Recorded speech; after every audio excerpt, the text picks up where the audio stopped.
1946 to 1949, the Greek Civil War. It was a conflict fought between the government of Greece, supported by the USA and the UK, and the communist insurgents led by the Democratic Army of Greece.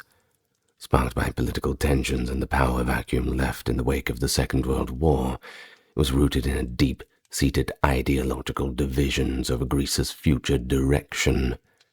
The government forces, benefiting from substantial Western aid and superior resources, gradually gained the upper hand against the guerrilla tactics of the communists.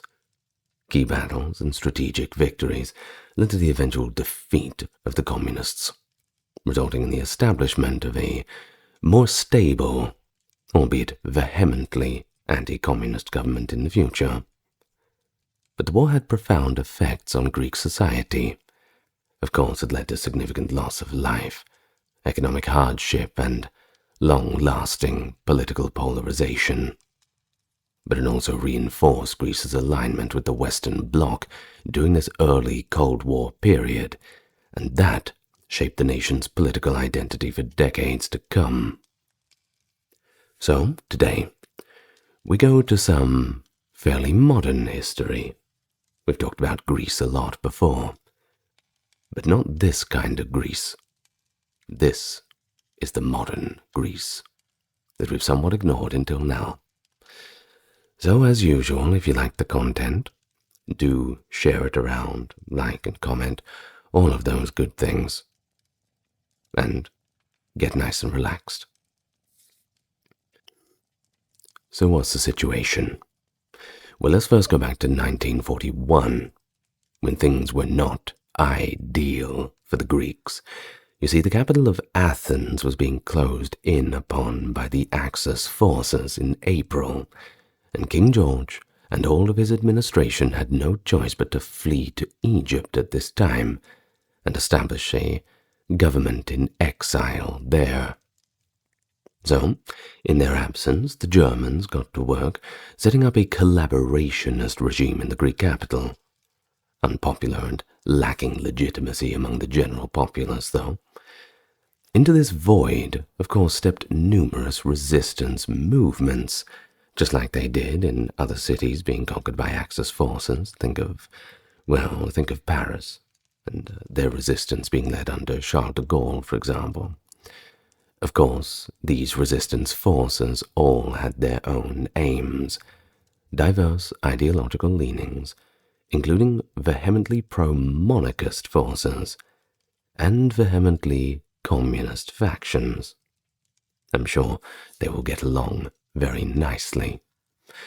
Well, jokes aside, the Bulgarian occupation of Eastern Macedonia, which is a stone's throw from Greece just to the north, and Thrace, some of the earliest resistance was sparked from these locations as populations organized to challenge this new status quo under the banner of the Defenders of Northern Greece, or as they are called in the abbreviation from the Greek terms, the YVE. Significant protests erupted from several cities. Now, before we move on, there is going to be a lot of abbreviations within this text, and the abbreviations do not come from the English translations, but rather from the original Greek renderings. So, I will be adding in as many of them as I can later on in the text. I hope that we've gotten used to a few of the main players, and we won't need to, but for the moment we'll take them one at a time. So, first we have these Defenders of Northern Greece, being the YVE. Now, significant protests were erupting from these groups anyway. Nevertheless, the largest group to emerge was the National Liberation Front, which was abbreviated to EAM. Officially founded September 27, 1941, by the coalition of 4 left-wing parties putting their resources together. Now, despite presenting itself in democratic, Republican terms, the EAM, the National Liberation Front, fell firmly under control of the KKE, being the Communist Party of Greece.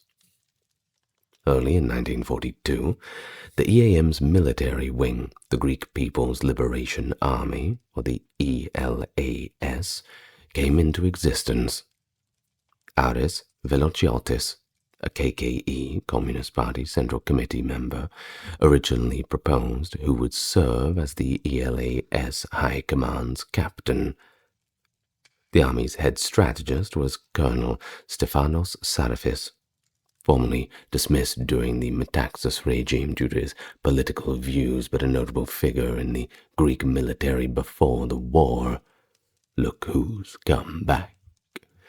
Meanwhile, the EAM's political leadership included Andreas Zimas, along its most influential members, known of course at this time as Vasilis Samariniotis. I'm doing my best with the Greek names. Thanks for your understanding. Of course, in addition to the ELAS, the EAM set up its own security militia, this being the OPLA, this Organization for the Protection of the People's Struggle, which operated mainly in occupied cities such as Athens. At sea, the formation of a small Greek People's Liberation Navy, the ELAN, enabled limited, albeit effective operations near the Ionian Islands and along the coastline, but their resources were not quite up to scratch, doing what they could with what they had, so credit where it's due. As far as other communist-affiliated factions, of course, they existed as well, like the National Liberation Front, the NOF, which was a Slavic Macedonian branch, composed chiefly of Slavic Macedonians in the Florina region. These would prove pivotal, actually, in the ensuing Greek Civil War. Beyond those aligned with the KKE, the Communists, two major resistance organizations took shape: the National Republican Greek League, EDES, under the command of Colonel Napoleon Zervas, and the Socially Liberal National and Social Liberation, EKKA, led by Colonel Dimitrios Saros. Because the Axis and its allies held the main towns and roads by 1943, exploiting terrain that favored guerrilla warfare, the resistance primarily operated in Greece's rugged highlands. EAM, ELAS, controlled the majority of this mountainous territory, with an estimated 25,000 active fighters by early 1944, and at least 80,000 more serving in reserve, or at least providing some sort of logistical backing. Every little bit helps. And then we have the EDES, the National Republican Greek League. Their presence was largely confined to Epirus, and EKKA, the National and Social Liberations activities, centered in eastern central Greece. Both these groups were sizable, but still had fewer than 10,000 combatants each. Facing the possibility of a post-German vacuum, collaborationist Prime Minister Ioannis Rallis feared an EAM, National Liberation Front, takeover, and moved to limit its growing influence. So, in 1943, he sanctioned the creation of the security battalions, a paramilitary force used under German direction and training in operations such as anti-partisan sweeps. Numbering up to 20,000 at their peak in 1944, these battalions developed a reputation for severe brutality and recruited from local fascists, prisoners of war, sympathetic detainees, and unwilling conscripts. Meanwhile, British authorities grew increasingly weary of EAM, ELAS, which had evolved into a large conventional force slipping further out of Allied influence as the war drew to a close. Following Italy's armistice on September 8, 1943, the ELAS seized Italian garrison armaments, prompting Britain and Western allies to start supporting non-communist factions. Supplies, funds, and material were rerouted towards rival groups, like the EDES, the National Republican Greek League, aiming to check ELAS's expanding power. At length, direct support for the ELAS had completely dried up. So we move to around 1943, around mid-year. Open conflict had begun to flare between ELAS and the other resistance organizations, each accusing the others of treason or collaboration. Though smaller groups, such as the EKKA, continued their own anti-occupation efforts, using sabotage and other tactics, the numerical advantage belonged to the ELAS. By 1944, it fielded over 50,000 armed fighters and another 500,000 who contributed in reserve, collectively labeled the Reserve ELAS. EDES and ECA, for their part, mustered around 10,000 combatants each. When the collaborationist government officially approved the security battalions, KKE and EAM enforced a policy of preemptive terror to secure civilian loyalty, especially in the rural Peloponnese areas hosting German outposts. The communist position and the ranks of these security battalions expanded together, culminating in the notorious Battle of Meligalis. There, after a decisive ELAS victory, prisoners and civilians were massacred near a well, and this is an episode that continues to loom, quite large in the discussions of the period. Hard to forget. Seeking greater legitimacy against the administrations in Athens and Cairo, the EAM formed the Political Committee of National Liberation, that being the PEEA, in March 1944. Though not entirely staffed by communists, the PEEA operated under their decisive influence, exerting increasing control within the territories it administered, and further setting the stage for the tensions that would erupt after the end of the Great Second World War. By threatening Allied unity, the movement drew the ire of both the United States and Great Britain. In response, the PEEA faced swift suppression at the hands of Greek and British troops loyal to the government in exile, resulting in the disarmament and internment of approximately 5,000 Greek officers and soldiers. The ensuing mutiny also brought about a drastic reduction in Allied financial support for the EAM. Under the leadership of Georgios Papandreou, representatives from every major political party and resistance movement convened in May of 1944 at the Lebanon Conference. The outcome was the National Contract, as it is called, basically an agreement that established a government of national unity comprising 24 ministers, including 6 drawn from the ranks of the National Liberation Front, the EAM. So by 1944, it had become pretty clear that the National Republican Greek League, EDES, and the Greek People's Liberation Army, ELAS, regarded each other as their principal antagonists, acknowledging that while the German occupation remained a temporary concern, the long-term conflict would be amongst each other. Kind of like the Sino-Japanese War at the same time, the communists and nationalists halting hostilities to somewhat work together. Although most Greek citizens placed their faith in British intervention to end the war, the ELAS ultimately viewed Britain as more of an obstacle than a savior. So as the Red Army pushed forward through Romania and toward Yugoslavia, it threatened to cut off the German retreat routes. By mid-1944, it was evident that German forces would soon evacuate Greece.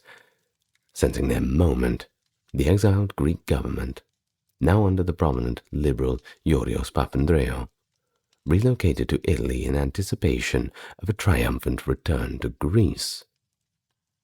Now, according to the Caserta Agreement in September 1944, the British General Ronald Scobie took command of all Greek resistance forces. By the time Western Allied forces arrived in October, German units had fully withdrawn, and Greek partisans had already freed most of the country. Not much work to do, just a little bit of cleaning up. On October 13th, British troops secured Athens, which was still under German control. Papandreou and his ministers followed a mere 6 days later. So, with the Germans gone, very little stood in the way of the ELAS exercising sweeping authority over Greece. Its units had already seized control of many urban centers and rural territories upon the enemy's retreat. However, tensions flared between Papandreou's administration and its EAM representatives over the issue of disarmament. Acting on advice from the British ambassador Reginald Leeper, Papandreou proposed that the newly formed National Guard should replace all existing armed factions, with the exception of the Sacred Band, of course, and the 3rd Greek Mountain Brigade. EAM ministers, wary of leaving ELAS defenseless, demanded total, simultaneous disarmament on all sides. When Papandreou rebuffed their proposal, the EAM cabinet members resigned on December 2nd. 1 day earlier, on December 1st, General Scobie had issued a proclamation dissolving ELAS, an order that the KKE leader, Georgios Xiantos, felt compelled to oppose, given the KKE's reliance on its military wing. On December 1st, 1944, Papandreou's National Unity Government issued an ultimatum mandating that all guerrilla formations lay down their arms by December 10th, apart from certain specialized forces. A portion of the EDES and ELAS slated for Allied operations in Crete and the Dodecanese against any remaining German troops also faced this disarmament requirement. The Central Committee of the ELAS responded by reorganizing, and the EAM declared a general strike. Despite government attempts to prohibit it, the EAM orchestrated a mass protest on December 3rd, sparking the series of events that would later become known for their far-reaching consequences in Greece's post-war era, and we'll get to them very soon. So at least 200,000 demonstrators assembled in Athens and made their way towards the Syntagma Square, determined to have their voices heard. British tanks and dispersed police units stood in their way, blocking the route ahead. As soon as the crowd reached the tomb of the unknown soldier, which is situated above Syntagma Square, directly in front of the royal palace, gunfire erupted. And so did chaos. And in this ensuing panic, more than 28 protesters were killed and 148 of them were wounded. In effect, these clashes marked the start of what is known as the December events, a 37-day episode of fierce combat in Athens pitting fighters from the EAM and smaller ELAS factions against the government forces and the British Army. I bet you didn't know that the British Army was there trying to stop them too. Well, you know now. I bet you're glad you subscribed to this channel. So throughout December, the conflict raged on, with the tide of battle gradually turning in favor of the EAM-ELAS. By December 12th, they held the majority of Athens, Piraeus, and the surrounding areas. The government and British troops were confined to a small downtown zone that the guerrillas mockingly called Scobia, that being Scobie's country. Alarmed by the early success of the EAM-ELAS and outnumbered on the ground, the British rushed in reinforcements from Italy, including the 4th Indian Infantry Division. By early January, however, the momentum had shifted. ELAS forces lost the battle, and Prime Minister Georgios Papandreou, despite Winston Churchill's intervention, stepped down, ceding his post to Lieutenant General Nikolaos Plastiras. On January 15, 1945, General Ronald Scobie agreed to a ceasefire. This truce obliged the ELAS to withdraw from its position in Patras and Thessaloniki and to disarm in the Peloponnese. Backed by all the Allied powers, Greece's various political factions signed the Treaty of Varkiza in February of 1945. Under its terms, Greece would soon hold a general election and a referendum on the monarchy. Amnesty would be granted only for political offences, and all paramilitary groups, including the ELAS, were to fully disarm. Nicholas Zachariadis, the KKE leader, returned from Dachau in late May of 1945, openly proclaiming that the party's aim was now the creation of a people's democracy, though it was all through peaceful means, unless otherwise needed. Consequently, the KKE remained completely legal. Among those who dissented, however, was Aris Velochotis, ALAS's former leader, who urged veteran guerrillas to wage a second uprising. But the party rejected him soon afterwards, and he took his own life while cornered by security forces. Career well and truly over. So in practical terms, the Treaty of Varkiza transformed the KKE, the Communists' political defeat, into a military one, bringing the ELAS's very existence to an end, because numerous actions committed during both the German occupation and the December events were judged to be criminal. Those individuals found responsible were put on trial, and, well, they were excluded from the amnesty. Prosecutions began piling up, ultimately affecting an estimated 80,000 people. Their own little Nuremberg trials. In response, many experienced partisans stashed their weapons in remote mountain hideouts, and even about 5,000 of them fled to neighboring Yugoslavia, despite a lack of official backing from the KKE leadership. Anti-communist forces, for their part, are reported to have tortured many communist civilians, killing over 1,100 of them in 1945 and 46. In fact, entire villages suspected of aiding the partisans also became targets for reprisal. Some of these anti-communist units openly admitted that they were taking revenge. Their words, that's a quote, for their own suffering under the ELAS, and that's a pretty good glimpse into the mounting cycle of retribution that continued to shape this fractured landscape of post-war Greece, and really in post-war Europe too. It's hard to act like civilized human beings after going through that. By refusing to take part in the March 1946 elections, the KKE unintentionally paved the way for a victory by the monarchist United Alignment of Nationalists, that is the IPE, led by Konstantinos Saldaris' People's Party.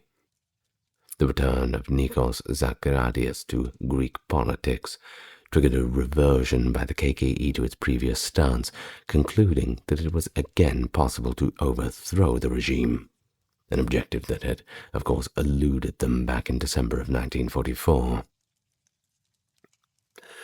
Well, according to the KKE, a September 1946 referendum supporting the monarchy had been rigged. What a shock. Upon its outcome, King George II, of course, triumphantly returned to Athens, strengthening British influence in Greece. Nigel Clive, which is the most British name I've ever heard. Then the MI6 station chief in Athens and liaison to the Greek government famously observed that while Greece was a kind of British protectorate, in his words, the British ambassador did not enjoy absolute authority as if he were a colonial governor. And, well, if there's one thing that the British do not like, it's not enjoying colonial authority. Even so, the political scene would be anything but stable, and the country saw 6 changes of prime minister within only 2 years. Tensions already high. Violence was back on the menu in March of 1946 when some 30 former ELAS partisans attacked a police station in Litotoro on the eve of the national election. The following day, the KKE newspaper, Radical, declared, "Authorities and gangs fabricate alleged communist attacks." Around that time, small armed bands of former ELAS fighters were re-entering Greece across the rugged northern frontiers with Albania and Yugoslavia. They regrouped as the DSE, the Democratic Army of Greece. Eager to coordinate their efforts, the KKE dispatched ELAS veteran Marcos Vafiatis, nicknamed General Marcos, to organize the fighters from a base in Yugoslavia. Although the Soviet Union remained to be somewhat ambivalent, communist governments in Albania and Yugoslavia clearly lent their support to the DSE. The KKE maintained ongoing contact with the Soviet Communist Party, and its leader, Zachariadis, made multiple visits to Moscow. While the neighboring Balkan communist regimes provided various types of aid, there isn't really any solid evidence of mercenaries, though we can't quite wipe it off the list. Nonetheless, international volunteers such as the Turkish communist Mihri Berli joined the DSE. By late 1946, an estimated 16,000 partisans were available to the DSE, with around 5,000 operating in the Peloponnese and scattered parts of the country. According to official DSE statements, these fighters acted in self-defense against what they termed a reign of terror, conducted by right-wing bands all over Greece. Local KKE officials, notably under Vangelis Roukakos, had long prepared a strategy. Wherever enemy forces gathered in significant numbers, DSE activity would taper off, and fighters would relocate to less fortified zones. Studies placed the DSE 3rd Division in the Peloponnese at between 1,000 to 5,000 combatants by the early days of 1948. So caught in this turmoil, the rural populations faced pretty difficult choices. EAM had once boasted a membership of 2 million nationwide. So when hungry DSE partisans arrived asking for food, villagers often cooperated or chose simply not to resist. Yet once the government troops arrived at the same location, anyone who had fed the DSE came under suspicion of communist sympathies and risked either exile or imprisonment. Seeking to hinder partisan recruitment and resupply, the government, acting on the American advisor's recommendations, also evacuated entire villages, ostensibly to protect civilians from communist aggression, but in effect isolating the guerrillas from potential supporters. At the same time as all of this, the Greek army steadily became more professional, better trained. Having reached a strength of about 90,000 men, it benefited from Western Allied retraining and re-equipment. But Britain, they found themselves financially overwhelmed after spending £85 million in Greece since 1944, and they had to scale back their involvement by early 1947. After all, they were trying to rebuild their own country. Seizing the moment, U.S. President Harry S. Truman stepped in, announcing America's commitment to support the Greek government in full. This marked the opening phase of a deep and often fraught bond between the United States and Greece. For many years, the U.S. ambassador would wield considerable influence guiding the king on critical decisions, including the appointment of prime ministers. Amid ongoing Cold War pressures, conflict escalated throughout 1947. In response to the DSE's sizable offenses across northern Epirus, Thessaly, and the Peloponnese and Macedonia, the Greek army launched sweeping counterattacks. Despite suffering no heavy losses during these operations, the DSE generally avoided pitched battles, withdrawing to mountain strongholds and crossing the northern borders into safe havens. The situation in the Peloponnese proved more perilous for the guerrillas, who had limited escape routes back to mainland Greece. Under the command of General Yorios Stanotas, government forces stepped up their efforts in that region, making the DSE a lot more vulnerable. But in any case, the army's morale remained to be quite shaky, and it took quite a lot of time before the American backing appeared in its full force. Now, despite Vafiadis's protests, the KKE's leadership chose to switch from guerrilla warfare to full-scale conventional warfare in September of 1947. The Athens government banned the KKE after it announced in December that a provisional democratic government would be formed, with Vafiadis serving as prime minister. This government was not recognized by any foreign government, by the way. The DSE's approach resulted in expensive attempts to take control of a major town of its seat of government, and the Battle of Konitsa in December 1947 claimed the lives of over 1,200 DSE fighters. Simultaneously, the strategy compelled the government to expand the army. The government repressed KKE members and supporters after seizing control of the main cities. Many of them were imprisoned on the island of Makronissos. 1948, the DSE reached its greatest height, expanding its operations to Attica, and that's within 20 kilometers of Athens, despite setbacks like the defeat at Konitsa. In addition to a network of supporters and informants in pretty much every single village and suburb, it drew on over 20,000 combatants. And, of course, don't think that the girls were left out. They were fighting alongside the men just as well. According to some analysts, 14,000 of the 20,000 fighters in the DSE were Slavic Macedonians from Greek Macedonia, highlighting the KKE's alleged control of and direction by foreign powers like the Soviet Union and Yugoslavia. Extending their logic, they concluded the KKE modified its policy towards Slavic Macedonians in light of their significant contribution to the conflict. On January 31st, 1949, the KKE's Fifth Plenum passed a resolution stating that the Slavic Macedonians would find their national restoration within a united Greek state following the KKE victory. But of course, it's really difficult to judge the extent of this involvement. Still a little bit of a controversial topic. Some people have pointed out that the KKE had 400,000 members overall.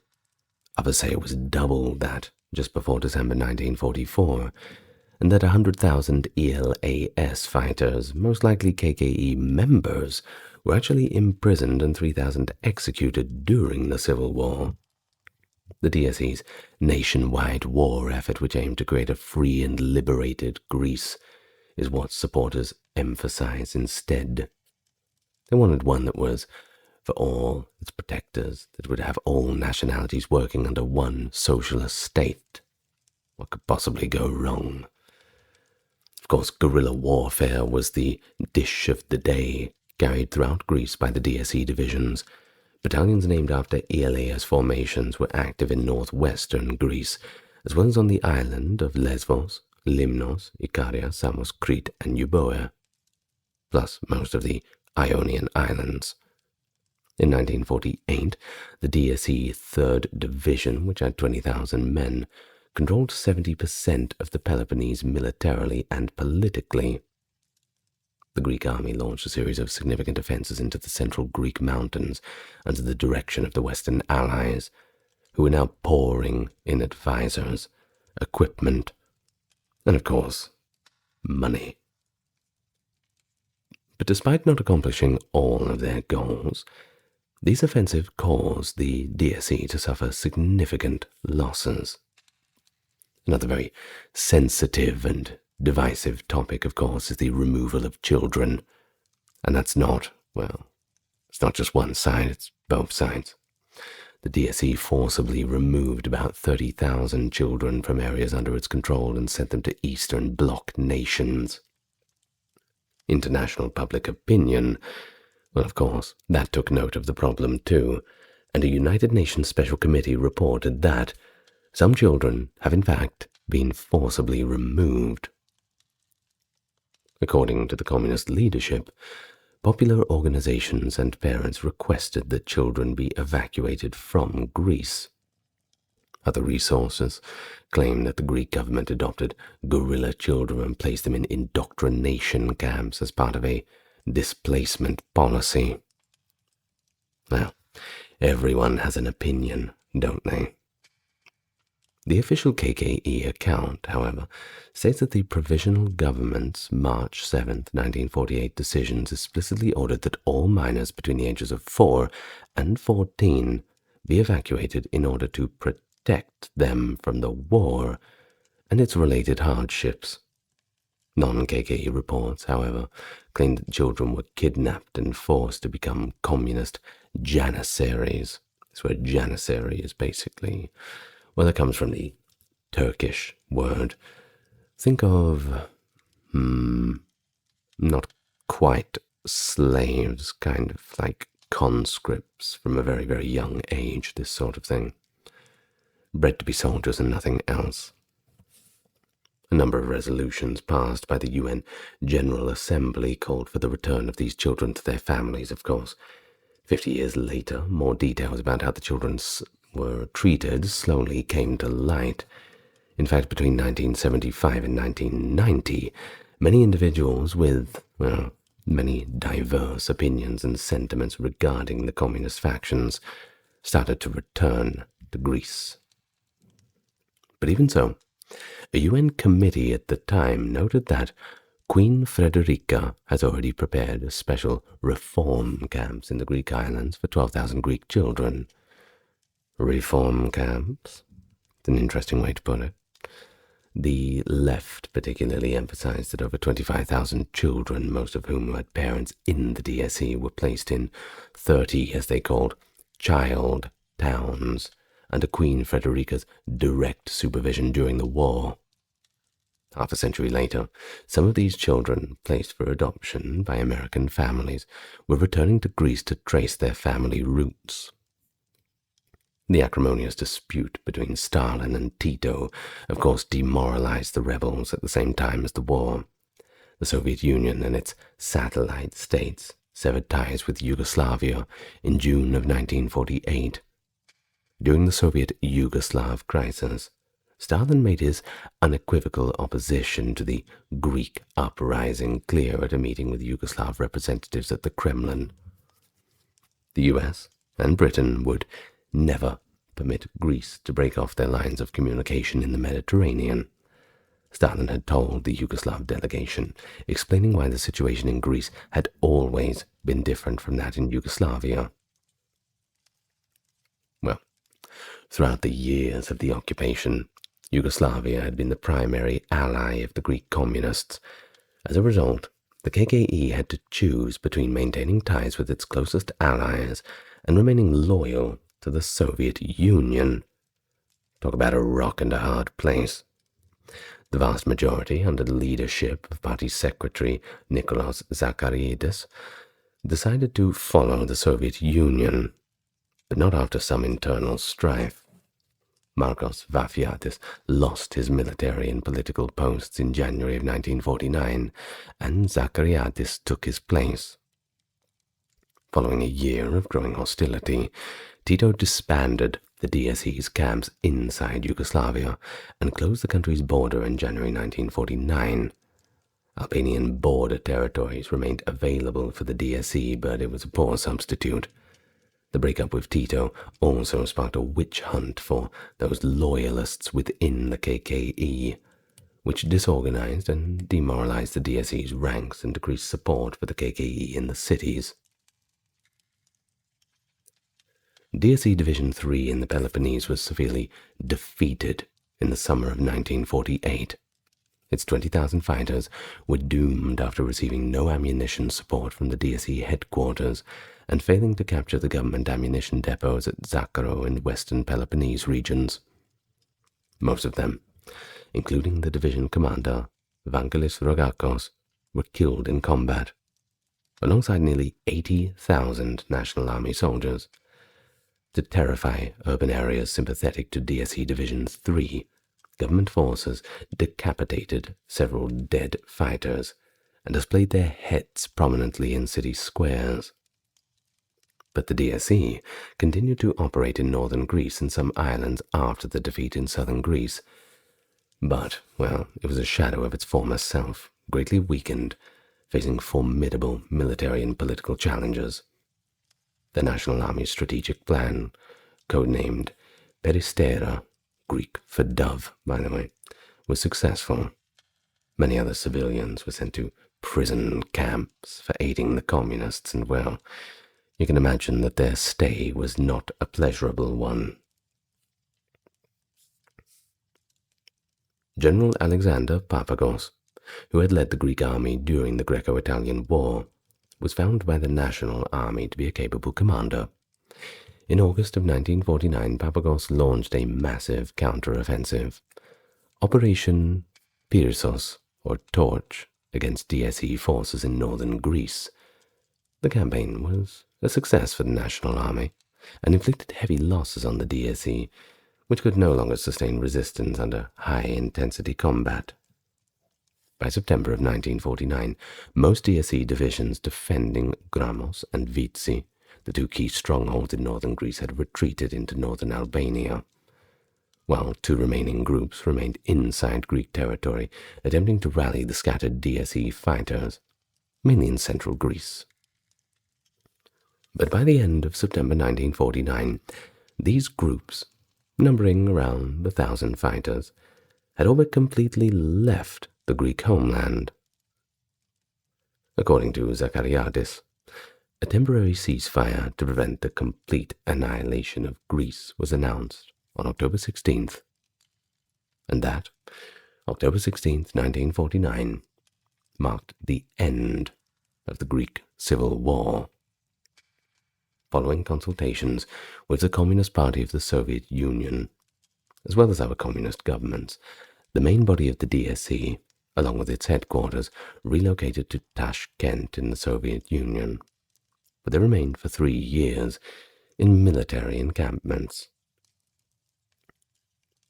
Of course, communists retorted that the Soviets had never actually backed Greek communist attempts to take control of Greece, while Western anti-communist governments supporting Greece viewed the end of the Greek Civil War as a victory in the Cold War against the Soviet Union. Both sides had, at a different point, looked for an outside superpower for support. Well, all in all, at least 80,000 people died in that civil war, which left Greece in ruins. Well, more ruins than it was already in from the Second World War. They turned the rubble into smaller pieces of rubble. It also caused division among the Greek people for decades to come, both sides demonizing their opponents. Thousands of Greeks were imprisoned for years or sent into internal exile on the islands of Gyaros and Makronesos. while many others simply sought refuge in communist nations or emigrated to Australia, Germany, Canada, the UK, US, other places like this. And that's basically all we have to say. We could go on for a little longer, but that pretty much wraps up the Greek Civil War. Another conflict added to that terrible, terrible list.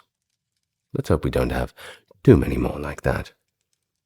Now, before I go, I'm going to say a dear thank you to the patrons and the supporters, both on YouTube and Patreon. Dark, Kimberly, Christine, Sally, Ember, Susan, Cameron, Legitmus, Carey, Charlene, Lynn, Therese, Katiana, Nicholas, Ulf, Ednir, Alexander, Charles, Christine, Dr. Neuro Nerd, Erin, Jaden, Jim, Jeffrey, Jessica, Madeline, Melissa, Orthodox Review, Scott, Stark Factory, Shell, Wendy, Josie, and Sarah. Thank you so much. And thank you for listening. Now I think it is time that we all have a nice little rest. I'll go and make myself a coffee and perhaps have a little lie down. Good night, everyone. Lots of love to you all.